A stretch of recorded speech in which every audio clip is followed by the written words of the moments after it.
And so many of his other crusades are burned into our memories. His half-decade effort to ban saggy pants or the Pull 'em Up campaign, it gained national attention. More recently, he successfully led the effort to remove Confederate statues and rename Confederate roads and schools all over the city of Dallas.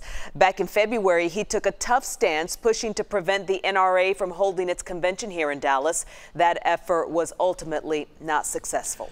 Let's get more perspective about the scope of this case against Dwayne Caraway. I'm joined by attorney Aaron Wiley. Now, he is a former federal prosecutor. Aaron, I want to start off, unlike a lot of the other cases that we've seen in the past with regard to corruption, this one is settled because he has pleaded guilty. So what we also see in the documents is indication that a lot more people are being looked at very closely with this. So what's next? Yes, absolutely. I think that after the John Wiley Price case, that people went back and they reevaluated how do we really do investigations? How do we really go about getting all of the evidence? Where at some point, evidence was presented to Caraway and presumably his attorney, and they said we can charge you with this much or we can charge you with this much. If you noticed, in the information there's a cap on that of 8 years. Mm-hmm. When you're talking about these kind of investigations, positions of public trust, where the amount of loss in this case is around $3.5 million. That means in most cases that you have a substantial amount of criminal exposure. Goodness gracious. One of the things that I would take a look at, I want you to look at this graphic we've set up for everybody. Because what we're talking about really is a corruption case here. This is Dallas District number 4.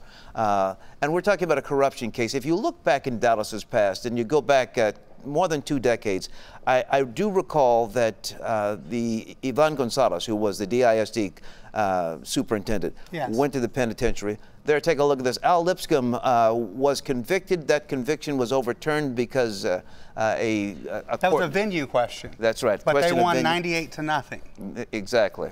And then, of course, Don Hill, who also went to the penitentiary in all this case. So I guess what I'm asking you is, do we have a continuing problem with corruption in terms of Dallas and Dallas politics? I think that you have just in politics where people can get into politics and suddenly they're making a lot more money or have a greater net value than what they had when they went in.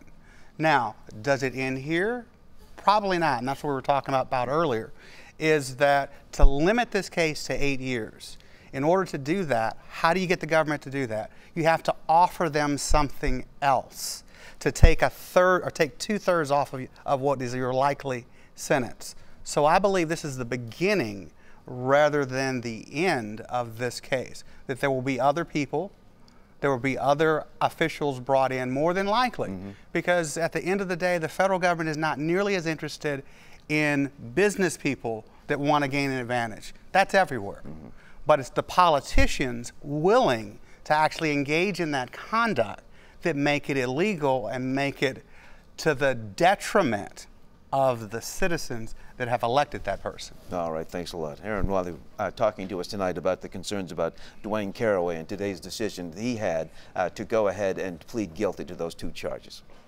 On that note, gentlemen, the City Council will call for a special election to replace Dwayne Caraway. According to the city attorney, candidates will likely have from August 15th to August the 23rd to file for the seat. The election will be held on November 6th, the same day as the regular midterms. We have continuing coverage on our website.